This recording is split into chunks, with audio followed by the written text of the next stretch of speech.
दिनांक 18 अगस्त 2023 को श्री राजवसु आर्या जी के द्वारा एससीईआरटी को एक ज्ञापन दिया जाता है रिसीविंग प्राप्त करते हुए, जिसमें यह अवगत कराया जाता है कि सुप्रीम कोर्ट का जो 11 अगस्त 2023 का जजमेंट है जो कि बीएड अभ्यर्थियों को प्राथमिक में अपात्र घोषित करता है, उसमें एक याचिका का जिक्र किया गया है 881 ऑफ 2022, जो कि इन्हीं के द्वारा श्री राजवसु आर्या जी के द्वारा 69,000 शिक्षक भर्ती के नोटिफिकेशन को चैलेंज करता है और 28 जून 2018 के गजट नोटिफिकेशन को चैलेंज करता है।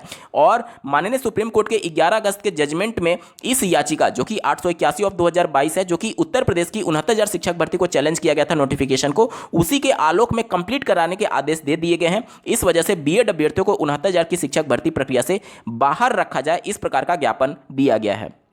इन सबके बाद से उत्तर प्रदेश की जो शिक्षक भर्ती है वो फिर से एक बार कोर्ट में हलचल उसमें तेज हो चुकी है।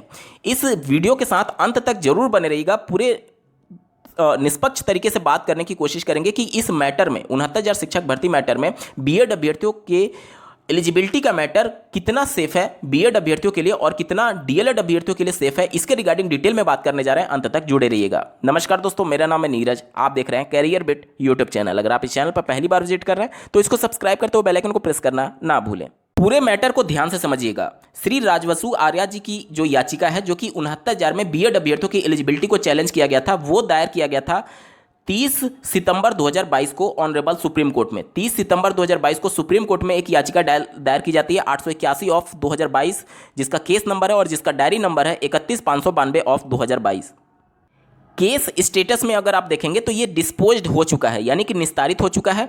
और जो 11 अगस्त 2023 का जो श्री देवेश शर्मा जी की याचिका थी जिसको डिस्पोज्ड ऑफ किया गया यानी खारिज किया गया और ऑनरेबल जोधपुर हाईकोर्ट के फैसले को बहाल किया गया, उसी के आलोक में इसको डिस्पोज किया गया श्री राजवसु आर्या जी की याचिका, यानी कि जो 69,000 में बीएड अभ्यर्थियों की एलिजिबिलिटी है वो 11 अगस्त 2023 के फैसले के आलोक में निस्तारित किया गया है, सुप्रीम कोर्ट कह रही है। श्री राजवसु आर्या जी की जो याचिका है उस पर सुनवाई होती है 10 अक्टूबर 2022 को, जिसका कोर्ट ऑर्डर आप अपने स्क्रीन पर देख पा रहे होंगे। इसमें इस केस को एक आइडेंटिकल मैटर जो कि बिल्कुल सिमिलर था 137 ऑफ 2022, जो कि श्री धनंजय जी के द्वारा, जो कि बिहार के हैं, बिहार में बीएड अभ्यर्थियों की एलिजिबिलिटी को और वहां की शिक्षक भर्ती के नोटिफिकेशन को चैलेंज करते हुए सुप्रीम कोर्ट में की याचिका दायर की गई थी, उसी मैटर के साथ इसको टैग कर दिया गया। ध्यान से समझिए, श्री राजवसु आर्या जी का जो मैटर है वो बिहार में जो याचिका दायर हुई थी सुप्रीम कोर्ट में, बिहार से सुप्रीम कोर्ट में जो याचिका दायर हुई थी 137 ऑफ 2022, उसी के साथ इसको टैग कर दिया गया। ठीक है, 137 ऑफ 2022 जो कि श्री धनंजय जी की याचिका है, बिहार से सुप्रीम कोर्ट गई हुई थी, उसका कोर्ट ऑर्डर अगर आप 16 मार्च 2022 का देखेंगे तो इस कोर्ट ऑर्डर को समझेंगे तो पूरा खेल आपको समझ में आएगा। कोर्ट ऑर्डर में ये बातें मेंशन की गई है कि देखिए, tag with SLP number 20743 of 2021, यानी कि 20743 ऑफ 2021 कौन सी याचिका है उसे जानना आपके लिए बेहद जरूरी है। स्क्रीन पर आप 20743 ऑफ 2021 देख पा रहे होंगे, जो कि ऑनरेबल सुप्रीम कोर्ट के द्वारा बीएड को 11 अगस्त 2023 के फैसले के आधार पर जो अपात्र घोषित किया गया श्री देवेश शर्मा जी की याचिका को खारिज करते हुए, वो याचिका 20743 ऑफ 2021 है। इसमें जो उत्तर प्रदेश के श्री राजवसु आर्या जी हैं और जो बिहार के श्री धनंजय कुमार जी हैं, दोनों की याचिकाओं का जिक्र किया गया है। ध्यान से देखिएगा, तीसरे नंबर पेज पर जब आप जाएंगे तो रीट पिटीशन सिविल 137 ऑफ 2022 की बात की गई है, जो कि बिहार के श्री धनंजय जी की याचिका है, और writ petition civil number 881 of 2022 की बात की गई है, जो कि उत्तर प्रदेश के श्री राजवसु आर्या जी की याचिका है। और इन दोनों के संदर्भ में ऑनरेबल सुप्रीम कोर्ट ने अपने जजमेंट के पेज नंबर 5 में 5वें पॉइंट में बहुत ही महत्वपूर्ण लाइन मेंशन की है, जो कि आप अपने स्क्रीन पर देख पा रहे होंगे। देखिए, इन 3 याचिकाओं की बात की गई, जो कि एक उत्तर प्रदेश से, एक बिहार से और एक पश्चिम बंगाल से है, जिसमें उत्तर प्रदेश और बिहार की जो याचिका है वो 28 जून 2018 के गजट नोटिफिकेशन को चैलेंज करता है। इसके साथ ही साथ जो वहाँ की टीचर भर्ती है, चाहे उत्तर प्रदेश में 69,000 की बात कर लें और बिहार में 6th फेज की भर्ती की बात कर लें, उसको भी चैलेंज करता है। और साथ ही साथ 28 जून 2018 का गजट नोटिफिकेशन पर स्टे के संदर्भ में कलकत्ता हाईकोर्ट में एक याचिका दायर हुई थी, जिसे डिनाई कर दिया था कलकत्ता हाईकोर्ट ने।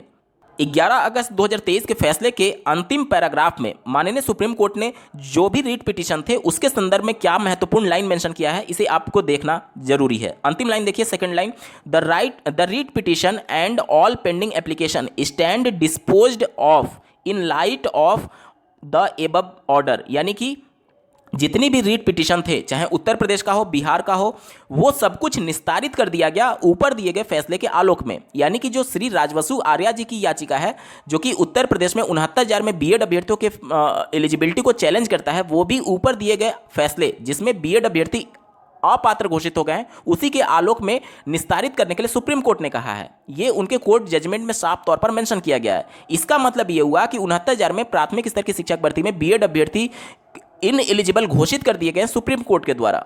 इसके अलावा एक और याचिका है जो कि 2019 से उत्तर प्रदेश में पेंडिंग पड़ी हुई थी। आप स्क्रीन पर देख पा रहे होंगे 14,548 ऑफ 2019। इस याचिका को दायर किया गया था श्री आकाश पटेल जी के द्वारा। इन्होंने भी उत्तर प्रदेश के जो 69,000 शिक्षक भर्ती हुई थी उसमें बीएड अभ्यर्थियों के एलिजिबिलिटी को चैलेंज किया था।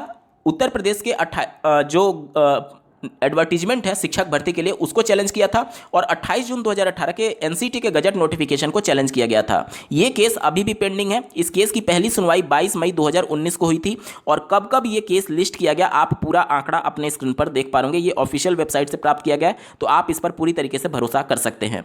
इस केस को जो लास्ट बार यहाँ पर लिस्ट किया गया था, आप देख सकते हैं 21 सितंबर 2023 को इस केस को लिस्ट किया गया था, और जो ये रीट पिटीशन है इसमें आईए दाखिल करके अभ्यर्थी उपस्थित हो रहे हैं उसको अलाउ किया गया था। यानी कि 69,000 की शिक्षक भर्ती का मामला फिर से एक बार ओपन हो चुका है हाईकोर्ट में। यहां तक पूरा मैटर आपको लग रहा होगा कि डीएलएड के पक्ष में है, और जो सुप्रीम कोर्ट ने कहा है कि 881 ऑफ 2022 वाला मैटर है उसके आलोक में जो आदेश दिया गया उसके अनुरूप भर्ती को कंप्लीट कराई जाए। यानी 69,000 में सीधे तौर पर बीएड अभ्यर्थियों पर खतरा महसूस हो रहा है। यहां तक डीएलएड का पक्ष आपको मजबूत लग रहा होगा, लेकिन अब जब आगे की बातों को सुनेंगे तो आपको लगेगा कि बीएड का पक्ष मजबूत है। जैसा कि आपको ज्ञात होगा 11 अगस्त 2023 के फैसले के रिव्यू के लिए और इसके एक तरीके से मॉडिफिकेशन और क्लेरिफिकेशन के लिए एक याचिका दायर की गई थी, जिसे बिना सुने ऑनरेबल सुप्रीम कोर्ट के रजिस्ट्रार के द्वारा डिस्पोज कर दिया गया, यानी निस्तारित कर दिया गया। उसमें कारण यही बताया गया है कि किसी भी पुरानी भर्ती को लेकर के कोई भी जो एक जजमेंट पहले ही ऑनरेबल सुप्रीम कोर्ट के द्वारा दायर किया जा चुका है उसमें फिर से रीओपन करके उसमें हियरिंग नहीं कराई जा सकती, क्योंकि प्रॉपर एक तरीके से डिस्कशन के बाद से और प्रॉपर उस पर दलीलों के पेश होने के बाद से उसमें फाइनल ऑर्डर पास हुआ है। और इस प्रकार से अगर मामले को फिर से रीओपन किया जाने लगे तो ये मामला कभी निस्तारित ही नहीं होगा। बीएड के अगेंस्ट में फैसला आता है तो फिर बीएड वाले चले जाएंगे, और डीएलएड के अगेंस्ट में फैसला आता है फिर डीएलएड वाले कोर्ट चले जाएंगे इस मामले को रिव्यू कराने के लिए। तो इस वजह से जो एक जजमेंट दे दिया गया उसको रीओपन करना फिर से बहुत ज़्यादा मुश्किल है, और खास करके उन मामलों में जबकि मौलिक अधिकारों के आधार पर फैसला दिया गया है। यानी कि जो 21A जो कि 6 से 14 साल के बच्चों के मौलिक अधिकार की बात करता है, गुणवत्तापूर्ण शिक्षा की, उसके मौलिक अधिकार के आधार पर 11 अगस्त का फैसला दिया गया था। इस वजह से इस मामले पर फिर से रीओपन करके सुनवाई नहीं की जा सकती। यानी बीएड अगर अपात्र है तो वो अपात्र ही रहेगा, सुप्रीम कोर्ट के रजिस्ट्रार के द्वारा ये कहा गया है। उत्तर प्रदेश में जो 69,000 की शिक्षक भर्ती कंप्लीट हुई है वो ऑनरेबल सुप्रीम कोर्ट के फाइनल जजमेंट के आधार पर हुई है, जो कि श्री राम शरण मौर्य जो कि क्वालिफाइंग मार्क्स से रिलेटेड मैटर था। आप सिविल अपील नंबर देख पा रहे 3707 ऑफ 2020। इस मामले से ये पूरा निस्तारित हुआ है। इस कोर्ट जजमेंट की कॉपी आप देखेंगे तो टोटल 111 पेज का ये कोर्ट जजमेंट है, जो कि डिसीजन जो है वो डिलीवर किया गया था 18 नवंबर 2020 को। ध्यान दीजिएगा, 18 नवंबर 2020 को ये कोर्ट डिसीजन डिलीवर किया गया था, जिसके आधार पर 69,000 की शिक्षक भर्ती कंप्लीट कराई गई है बीएड अभ्यर्थियों को पात्र मानते हुए। तिथि विशेष तौर पर ध्यान दीजिए 18 नवंबर 2020। और श्री राजवसु आर्या जी की जो याचिका दायर की गई थी, जिस पर ऑनरेबल सुप्रीम कोर्ट ने भर्ती को ऊपर दिए गए फैसले के आदेश के अनुरूप कंप्लीट कराने का आदेश दिया था, यानी कि बीएड अभ्यर्थियों को अपात्र माना था, वो याचिका दायर की गई 30 सितंबर 2022 को। किस दिन? 30 सितंबर 2022 को। अब जो 23 सितंबर 2023 को जो रजिस्ट्रार के द्वारा कोर्ट जजमेंट दिया गया है कि अगर एक बार फाइनल जजमेंट आने के बाद से प्रक्रिया कंप्लीट हो चुकी है तो उसको रीओपन करना मुश्किल है। तो उस कंडीशन में आप देखेंगे जो 69,000 की शिक्षक भर्ती कंप्लीट हुई है वो भी तो सुप्रीम कोर्ट के फाइनल जजमेंट के आधार पर कंप्लीट हुई है, तो फिर उसको भी रीओपन करना मुश्किल होगा। लेकिन यहां पर एक पॉइंट आपको ध्यान देने वाली बात यह है, भारतीय संविधान में एक आर्टिकल ऐसा उल्लेखित किया गया है कि अगर कोई कानून असंवैधानिक घोषित किया जाता है तो वो लागू करने के वक्त से ही अप्रवर्तनीय माना जाएगा, यानी कि वो उसी दिन से कैंसिल माना जाएगा। जब 28 जून 2018 का गजट नोटिफिकेशन जारी हुआ उसी दिन से उसको क्वैश माना जा सकता है। अगर ये किसी मौलिक अधिकार का हनन करता है। और चूंकि ये फैसला मौलिक अधिकारों के आधार पर ही दिया गया है, इस वजह से आप देख पा रहे होंगे ऑनरेबल 5 जस्टिस के एक बेंच ने इस प्रकार का फैसला दिया है। आप स्क्रीन पर देखिए संविधान के भाग 3 के तहत गारंटीड जो मौलिक अधिकार है उसका किसी का उल्लंघन करता है तो इस अधिनियम की तारीख से अपरिवर्तनीय माना जाएगा। यानी कि 28 जून 2018 के गजट नोटिफिकेशन के डेट से इसको क्वैश माना जा सकता है अगर जो मौलिक अधिकार के आधार पर फैसला दिया गया है। लेकिन ये मौलिक अधिकार 6 से 14 साल के बच्चों की बात करता है, तो जो 2.5 साल 3 साल से 69,000 शिक्षक भर्ती में चयनित होकर के सर्विस दे रहे हैं उनका भी मौलिक अधिकार जनरेट हो चुका है, तो उनके भी मौलिक अधिकार की यहाँ पर बात होगी। तो यहाँ पर देखना होगा कि जो 6 से 14 साल के बच्चों के मौलिक अधिकार है या फिर जो 2.5 साल 3 साल से बच्चे नौकरी कर रहे हैं उनका जो मौलिक अधिकार है उनमें कौन हावी होगा किस पर, उसके आधार पर ये पूरा फैसला डिसाइड होगा कि ये कब से फैसला सुरक्षित माना जाएगा, कब से फैसला माना जाएगा। 28 जून 2018 से ही माना जाएगा या फिर जब 25 नवंबर 2021 को पहली बार ऑनरेबल जोधपुर हाईकोर्ट ने इसे अनकॉन्स्टिट्यूशनल करार दिया था। साथ ही साथ आपको ये भी नहीं भूलना चाहिए कि सुप्रीम कोर्ट ने अपने कोर्ट जजमेंट में ये बात मेंशन की है कि जब तक कोई कोर्ट किसी भी रेगुलेटरी बॉडी के नोटिफिकेशन को अनकॉन्स्टिट्यूशनल नहीं करार देता था तब तक वो लीगल पोजीशन रखता है। 69,000 की जो शिक्षक भर्ती है वो सुप्रीम कोर्ट के 18 नवंबर 2020 के फैसले के आधार पर कंप्लीट मानी जाएगी। अब यहाँ पर देखिए कि 2020 18 नवंबर तक जोधपुर हाईकोर्ट का फैसला नहीं आया था, यानी 28 जून 2018 का गजट नोटिफिकेशन अनकॉन्स्टिट्यूशनल करार नहीं दिया गया था। उस कंडीशन में वो पूरा लीगल पोजीशन रखता है और इस वजह से उस गजट नोटिफिकेशन के आधार पर जो भर्ती प्रक्रिया कंप्लीट की गई है वो उस हिसाब से देखेंगे तो आप लीगल पोजीशन के हिसाब से ठीक है। साथ ही साथ एक ये खबर भी चल रही है कि जब 28 जून 2018 का गजट नोटिफिकेशन क्वैश हो गया तो उस पर आधारित जो 6 माह का ब्रिज कोर्स कराना है जो कि अभी 69,000 में नहीं हुआ है वो कैसे कंप्लीट होगा जब वो गजट नोटिफिकेशन रहा ही नहीं। आपको फिर वही कोर्ट को याद करना होगा। कोर्ट ने कहा है कि जब तक अनकॉन्स्टिट्यूशनल नहीं करार दिया गया तब तक ये लीगल पोजीशन में था, यानी कि 25 नवंबर 2021 से पहले ये लीगल पोजीशन में था और उस लीगल पोजीशन के तहत ये भर्ती प्रक्रिया कंप्लीट हुई है। और ये जो आदेश श्री राम शरण मौर्य जी की याचिका पर दिए गए फैसले के आधार पर ये कंप्लीट हुआ है, उस समय लीगल पोजीशन में था और उस लीगल पोजीशन के तहत ये ब्रिज कोर्स कंडक्ट कराया जा सकता है। इसके संबंध में हाईकोर्ट का भी फैसला है कि अगर ब्रिज कोर्स 2 साल के अंदर नहीं होता है तो इसमें अभ्यर्थी की गलती नहीं है, ये राज्य सरकार की जिम्मेदारी होगी।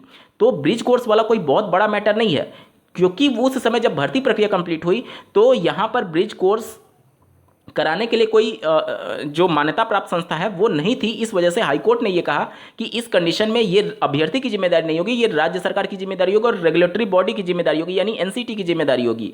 तो केवल उस आप देखेंगे कि ब्रिज कोर्स के आधार पर इन पर खतरा नहीं बताया जा सकता।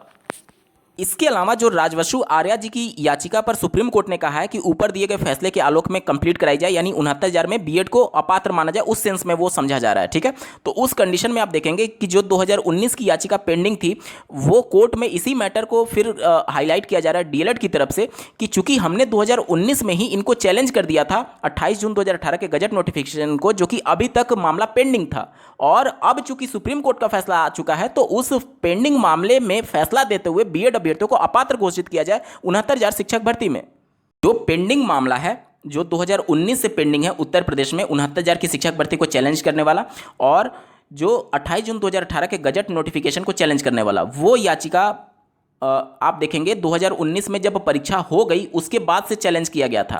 तो वही बात वहाँ पर जब डबल बेंच में हो रही थी और जब सुप्रीम कोर्ट में गया मैटर तो डबल बेंच के उसी कोर्ट को सुप्रीम कोर्ट ने भी कोर्ट किया कि ये मैटर जब परीक्षा कंप्लीट हो गया उसके बाद से बीएड अभ्यर्थियों के एलिजिबिलिटी को चैलेंज किया गया था। 28 जून 2018 के गजट नोटिफिकेशन को चैलेंज किया गया था। 25वें जो संशोधन हुआ था उत्तर प्रदेश अध्यापक सेवा नियमावली 1981 उसको चैलेंज किया गया था। तो यही सुप्रीम कोर्ट कह रही थी कि आपको पहले आना चाहिए था, और यही बात हाई कोर्ट भी कह रहा था कि आपको पहले चैलेंज करना चाहिए था परीक्षा से पहले, जिसको लेकर के ये पूरा बवाल मचा हुआ है कि सुप्रीम कोर्ट ने अपने जजमेंट में ये पहले ही लिखा हुआ है कि इनको पहले चैलेंज करना चाहिए था, और चूंकि वो मामला पेंडिंग है लेकिन वो बाद में चैलेंज किया गया था परीक्षा होने के बाद, और ये सभी चीज़ें क्वालिफाइंग मार्क्स डिसाइड होने के बाद चैलेंज किया गया था। इस वजह से अब आप देखेंगे कि दोनों तरफ से कभी आपको लगेगा कि डीएलएड का पक्ष भारी है, कभी आपको लगेगा बीएड का पक्ष भारी है।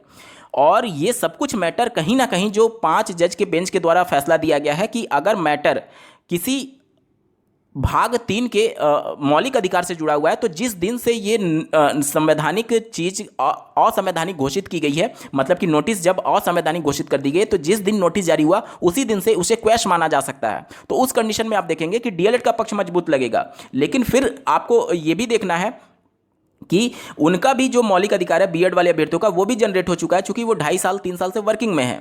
तो यहाँ पर उनके लिए जो एक तरीके से आजीविका का मौलिक अधिकार है वो उन पर लागू हो जाता है। तो ये सभी चीज़ें कहीं ना कहीं एक दूसरे को कंट्राडिक्शन कर रही हैं। तो ये सभी चीज़ें कोर्ट से ही डिसाइड होंगी, और अभी ये मामला किसी की तरफ मजबूत या फिर किसी की तरफ कमजोर नहीं है। अगर आप ये समझ रहे हैं कि डीएलएड अभ्यर्थियों का पक्ष बहुत भारी है तो भी गलत है, और अगर आप ये सोच रहे हैं कि बीएड अभ्यर्थी जो चयनित है उनका पक्ष बहुत भारी है तो भी गलत है। ये मामला ऐसा है जो कि कहीं ना कहीं अभी कोर्ट से डिसाइड होना बाकी है, और आप बिल्कुल स्पष्ट अभी कतई भी नहीं कह सकते कि किसका पक्ष भारी है। क्योंकि आप लोगों ने देखा होगा कि जब सुप्रीम कोर्ट में मामला चल रहा था जोधपुर हाईकोर्ट के फैसले के बाद से, तो हाईकोर्ट ने जो फैसला दिया था कि कानून बनाने की प्रक्रिया गलत है, उससे वो उस नोटिफिकेशन को क्वैश किए थे। लेकिन जब सुप्रीम कोर्ट में फाइनल जजमेंट आया तो उन्होंने एक क्लॉज और जोड़ दिया कि जो 21A है, जो कि मौलिक अधिकार की बात करता है, उसका भी उल्लंघन हो रहा है, इसलिए 28 जून 2018 का गजट नोटिफिकेशन क्वैश किया गया। तो ये मामला कोर्ट की नज़र से आप देखेंगे तो कुछ और चीज़ होंगी, और अगर आप इंडिविजुअल किसी डीएलएड या फिर बीएड की पक्ष से देखेंगे तो कुछ और चीज़ होगी। यानी कि ये सभी चीज़ें अभी तय होना बाकी है कि 69,000 में बीएड अभ्यर्थी सेफ रहेंगे अथवा नहीं।